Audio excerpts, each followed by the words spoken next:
आइए, तो हमारे भारत को आजाद कराने के लिए सबसे पहले जो आंदोलन हुआ था वो कब हुआ था? 1857 ईस्वी में। अच्छा, 1857 ईस्वी में जो ये प्रोसेस शुरू हुआ था, इसके पीछे किसका हाथ था? मंगल पांडे। मंगल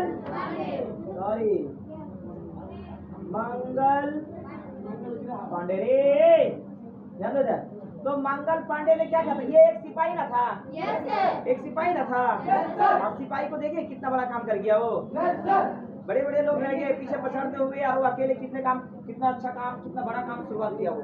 अच्छा, मंगल पांडे ही थे जो व्यक्ति 1857 में भारत के स्वतंत्रता आंदोलन के लिए खड़ा हुआ था। सबसे पहला व्यक्ति और सबसे पहला आंदोलन ये 1857 का आंदोलन। आइए, तो मंगल पांडे एक क्या था भाई? ओनली वन सिपाही था। अच्छा, अब ये बताइए कि भारत का जो सबसे पहला आंदोलन स्वतंत्रता के लिए हुआ था वो कब हुआ? 1800। अभी देख कर बोलो, अभी सुनकर बोलो, बाद में बोलते रह जाओगे, ठीक है? अच्छा, जो कुछ नहीं बोलेगा ना, जो कुछ समझ में नहीं आ रहा है क्या बोले, तो कम से कम मुंह हिला लेना, झूठ मत बोलना।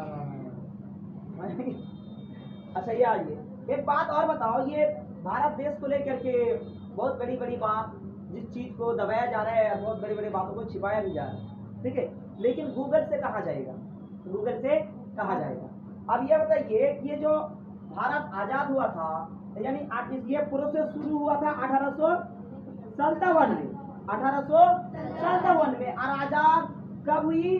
1947 में। कितना लंबा प्रोसेस रहा है, कितने लंबा प्रोसेस रहा है, आप यहाँ पर देख करके खुद समझ सकते हो कि पहला आंदोलन भारत को आजाद कराने को लेकर के 1857 में शुरू होता है, यानी आरंभ होता है, और 1947 में जाकर के भारत को आजादी प्राप्त होती है। तो कितना बढ़कर एक ड्यूरेशन है, इसके बीच ना जाने कितने युद्ध हुए होंगे, कितने आंदोलन हुए होंगे। इसके बीच में श्री महात्मा गांधी, इसका पूरा नाम मोहनदास करमचंद गांधी है। इसका पूरा नाम क्या है? मोहनदास करमचंद गांधी है, जिसके नाम पर 7 आंदोलन है, और ये बड़े बड़े आंदोलन, 7 आंदोलन है इसके नाम पर, ठीक है? यहाँ पर आइए, तो कब शुरू हुआ? 1857 में। और आजाद प्राप्त मतलब स्वतंत्रता प्राप्त कब हुई? 1947 में। अब इसके बीच बहुत सारे लोग, अब आजाद तो ऐसे नहीं ना हो गया दोस्तों, भारत आजाद ऐसे नहीं ना हो गया, बहुत सारे लोग जान गंवाए हैं, बहुत सारे लोग कुर्बान हो गए देश के खातिर, बहुत सारे लोग मर मिट गए हमारे देश के लिए, भारत के आजादी के लिए और भारतीयों के लिए। उनमें हिंदू भी थे, मुस्लिम भी थे, सिख भी थे, ईसाई भी थे, यानी हर धर्म के लोग उसमें थे।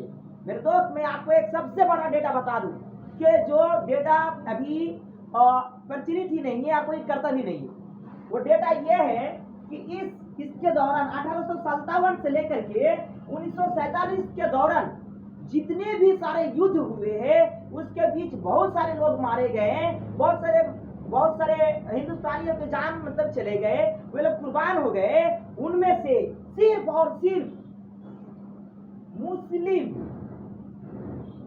फ्रीडम फाइटर्स सिर्फ 65% थे। मुस्लिम फ्रीडम फाइटर्स इक्वल टू 65%। यानी आप ये समझिए कि अगर 100 लोग अगर मरे हैं भारत का आजादी के लिए, तो उसमें 62 लोग सिर्फ और सिर्फ मुसलमान थे, 62 लोग। अब बचा कितना? 35। उसमें हिंदू भाई है, सिख भाई है, ईसाई भाई है, और बाकी सारे भाई जो भी धर्म है। समझ में आया ना? तो सबसे बड़ा योगदान किसका रहा है? अरे महात्मा गांधी, सुभाष चंद्र बोस, मंगल पांडे, बहुत सारे फ्रीडम फाइटर थे, है कि नहीं? खान अशफाकुल्लाह खान, टीपू सुल्तान, है नहीं? तो ये लोग, पंडित जवाहरलाल नेहरू, बहुत सारे है भाई।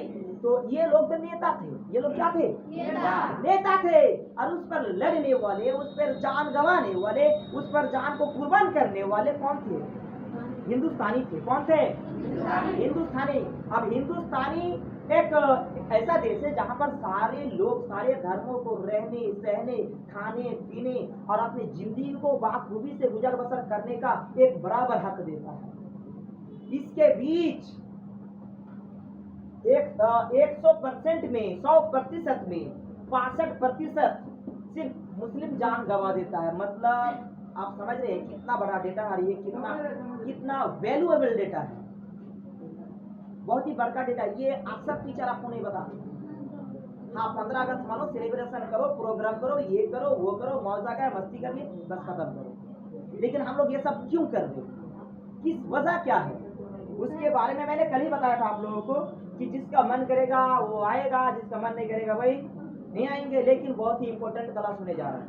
मैं बकूंगा आधा घंटा, लेकिन आधा घंटा में इतना कुछ मैं आपको बक कर चला जाऊंगा कि पूरे साल भर में कोई टीचर नहीं पढ़ाता है। सबसे पहले तो आप ये बताइए कि भारत के स्वतंत्रता के लिए जो सबसे पहला आंदोलन था कब हुआ था? 1857 में। कौन शुरू किया था? मंगल पांडे ने। बहुत अच्छा। 1857 से लेकर के 1947 तक जितने भी लोग मारे गए उनमें से मुस्लिम कितने प्रतिशत थे? 62%, यानी 65%। समझ में आ गया? बाकी बचा 35%। अदर रिलीजन है ना। अच्छा, इसी के बीच प्लीज आइए। तो इसके बीच में बहुत सारे आंदोलन हुए। लास्ट में 1947 को एक क्रांति हुई थी, मतलब एक युद्ध हुआ था ना, अगस्त के महीने में युद्ध हुआ था। उसे अगस्त के क्रांति कहा जाता है। उसे क्या क्रांति कहा जाता है? ठीक है। और अगस्त के क्रांति के कारण, अगस्त के क्रांति में ही हम भारतीयों को विजय प्राप्त हुआ था। उसमें ना जाने कितने लोग मर बैठे, ना जाने कितने लोग कुर्बान हो गए देश के खातिर। अगर देश आजाद नहीं हुआ होता तो आज भी हम लोग अंग्रेजों के खातिर चक्की पीस रहे होते, है कि नहीं? वो लोग कहीं से आलू सिझा के लाता, बोला कि बना इसका भरता बनाते। बैगन लाता, मिष्टी उष्टी लाता, बोले दे रे बेटा छिल के देते। मतलब कहने का मतलब उनका गुलामी करते। समझ रहे ना? हम लोग उसका क्या करते? गुलामी करते।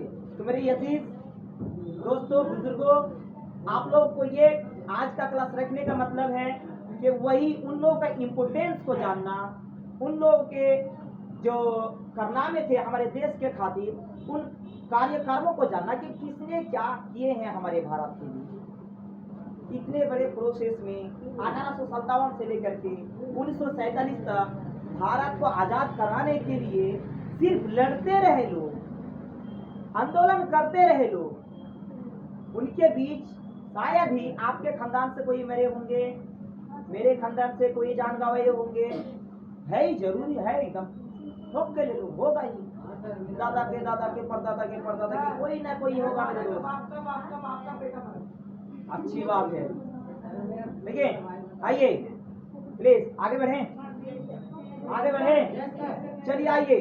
तो 15 अगस्त के दिन यही सब चीजों को याद रखने के लिए, यही सब चीजें के बारे में और इन्हीं सब चीजों के लिए ही हम लोग उस दिन को याद करते हैं। हालांकि बहुत सारे लोग जान गंवाए हैं, लेकिन वो बहुत ही खुशी का दिन था। अगर वे लोग, कुछ लोग, यानी वे लोग, लाखों लोग थे जान गंवाने वाले, कुर्बान करने वाले, अपने जान की बाली चढ़ाने वाले, तो वे लाखों लोग अगर अपने जान की कुर्बानी नहीं किए होते तो आज भी कितने करोड़ों लोग मतलब जान कुर्बान कर रहे होते। तो इसीलिए ना उस 15 अगस्त के दिन को हम लोग हर साल उसकी याद में, स्वतंत्रता सेनानियों की याद में, उसको याद करते हुए, उसे दिल से नमन करते हुए हम लोग 15 अगस्त को सेलिब्रेशन करते हैं। तो हमें चाहिए कि 15 अगस्त में ज्यादा से ज्यादा भाग लें। 15 अगस्त में जो फंक्शन होंगे उसमें ज्यादा से ज्यादा स्टूडेंट्स भाग लें और उसमें कुछ आप बोले। इसमें फंक्शन में बहुत सारी चीज रखा गया है।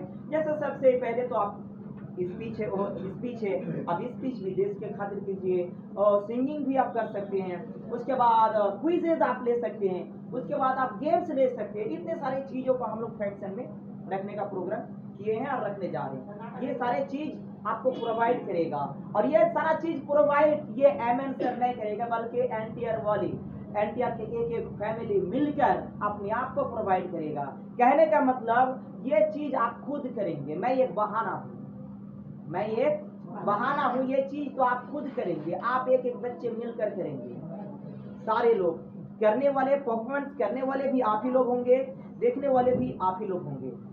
तो सारा चीज इसका क्रेडिट डेबिटेड, देखिए इसका जो लॉस होगा वो मेरे ऊपर छोड़ दो, और जो बेनिफिट्स होगा, जो फायदा होगा वो आप लोग रख लो।